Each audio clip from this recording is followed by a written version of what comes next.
Why is it that most of the people who are against abortion are people you wouldn't want to fuck in the first place, huh?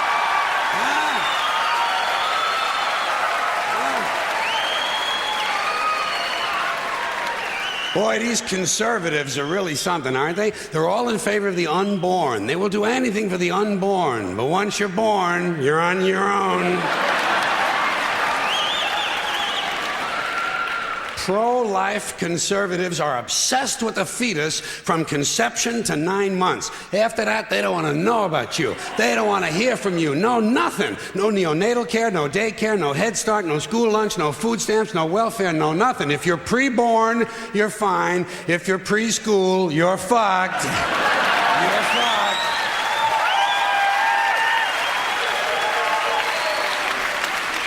Conservatives don't give a shit about you until you reach military age. Then they think you are just fine, just what they've been looking for. Conservatives want live babies so they can raise them to be dead soldiers. Pro-life. Pro-life. These people aren't pro-life, they're killing doctors. What kind of pro-life is that? What, they'll do anything they can to save a fetus, but if it grows up to be a doctor, they just might have to kill it? They're not pro-life. You know what they are? They're anti-woman. Simple as it gets. Anti-woman. They don't like them. They don't like women. They believe a woman's primary role is to function as a broodmare for the state. Pro-life. You don't see many of these white anti-abortion women volunteering to have any black fetuses transplanted into their uteruses, do you? No, you don't see them adopting a whole lot of crack babies, do you? No, that might be something Christ would do. And you won't see a lot of these pro-life people dousing themselves in kerosene and lighting themselves on fire. You know, morally committed religious people in South Vietnam knew how to stage a goddamn demonstration, didn't they? Huh?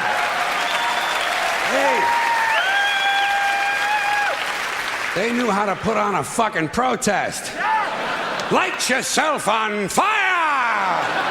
Come on, you moral crusaders, let's see a little smoke to match that fire in your belly. Here's another question I have. How come when it's us, it's an abortion, and when it's a chicken, it's an omelet?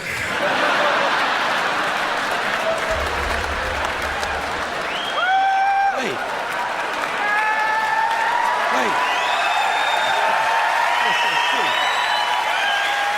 What?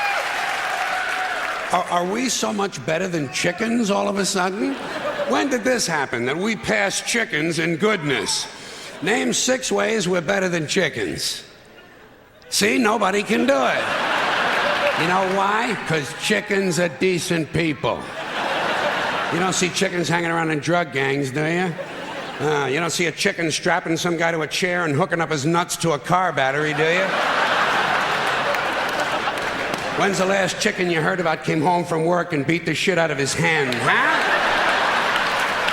Doesn't happen. Because chickens are decent people. But let's get back to this abortion shit. Now, is a fetus a human being? This seems to be the central question.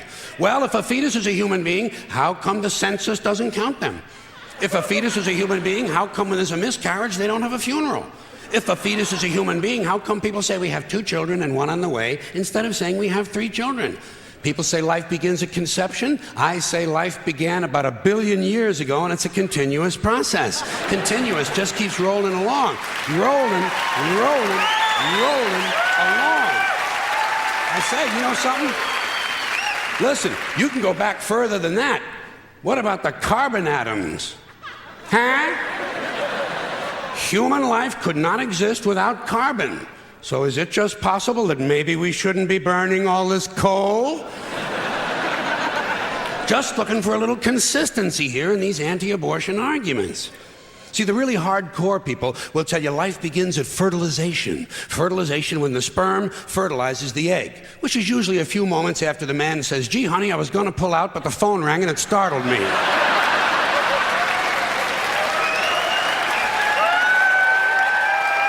Fertilization.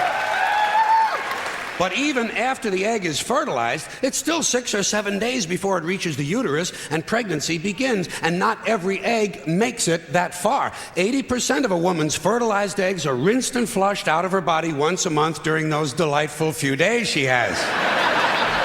They wind up on sanitary napkins, and yet they are fertilized eggs. So basically what these anti-abortion people are telling us is that any woman who's had more than one period is a serial killer.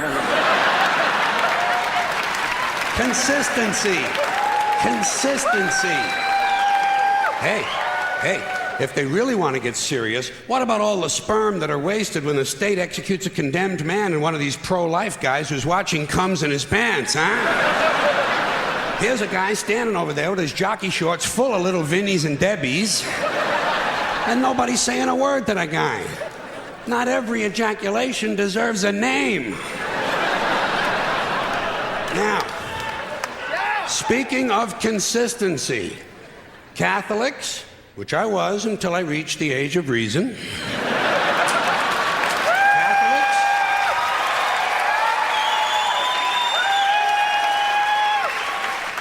Catholics and other Christians are against abortions, and they're against homosexuals. Well, who has less abortions than homosexuals? Leave these fucking people alone, for Christ's sakes. Here is an entire class of people guaranteed never to have an abortion. And the Catholics and Christians are just tossing them aside.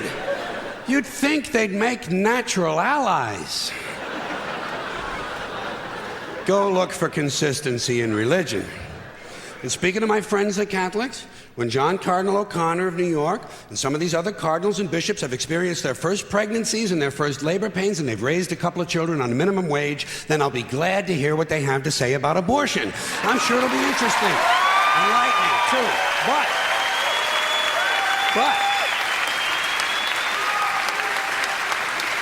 in the meantime, what they ought to be doing is telling these priests who took a vow of chastity to keep their hands off the altar boys.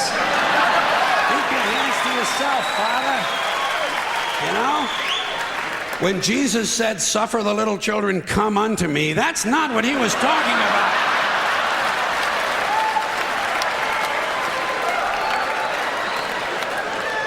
So you know what I tell these anti-abortion people? I say, hey, if you think a fetus is more important than a woman, try getting a fetus to wash the shit stains out of your underwear.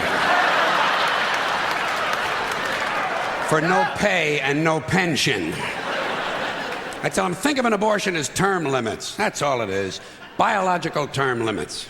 But you know, the longer you listen to this abortion debate, the more you hear this phrase, sanctity of life. You've heard that, sanctity of life. You believe in it? Personally, I think it's a bunch of shit. Well, I mean, life is sacred? Who said so? God? Hey, if you read history, you realize that God is one of the leading causes of death. Has been for thousands of years. Hindus, Muslims, Jews, Christians, all taking turns killing each other because God told them it was a good idea. The sword of God, the blood of the Lamb, vengeance is mine. Millions of dead motherfuckers. Millions of dead motherfuckers, all because they gave the wrong answer to the God question. You believe in God? No. Dead. You believe in God? Yes. You believe in my God? No. Dead. My God has a bigger dick than your God.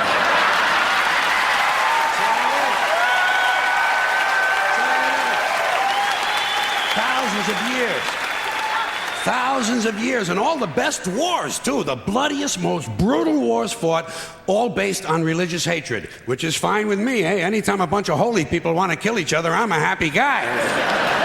But don't be giving me all this shit about the sanctity of life. I mean, even if there were such a thing, I don't think it's something you can blame on God. Now, you know where the sanctity of life came from? We made it up. You know why? 'Cause we're alive. Self-interest. Living people have a strong interest in promoting the idea that somehow life is sacred. You don't see Abbott and Costello running around talking about this shit, do you? We're not hearing a whole lot from Mussolini on the subject. What's the latest from JFK? Not a goddamn thing. Because JFK, Mussolini, and Abbott and Costello are fucking dead. They're fucking dead. And dead people give less than a shit about the sanctity of life. Only living people care about it, so the whole thing grows out of a completely biased point of view. It's a self-serving, man-made bullshit story. It's one of these things we tell ourselves so we'll feel noble. Life is sacred. Makes you feel noble. Well, let me ask you this. If everything that ever lived is dead, and everything alive is gonna die, where does the sacred part come in? I'm having trouble with that. Because, I mean, even with the stuff we preach about the sanctity of life, we don't practice it. We don't practice it. Look at what we kill. Mosquitoes and flies, because they're pests. Lions and tigers, because it's fun. Chickens and pigs, because we're hungry. Pheasants and quails, because it's fun. And we're hungry. And people, we kill people, because they're pests. And it's fun.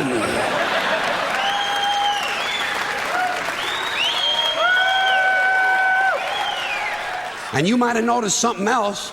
The sanctity of life doesn't seem to apply to cancer cells, does it? You rarely see a bumper sticker that says, "Save the tumors." Or "I break for advanced melanoma." Viruses, mold, mildew, maggots, fungus, weeds, E. coli bacteria, the crabs. Nothing sacred about those things. So at best, the sanctity of life is kind of a selective thing. We get to choose which forms of life we feel are sacred, and we get to kill the rest. Pretty neat deal, huh? You know how we got it? We made the whole fucking thing up.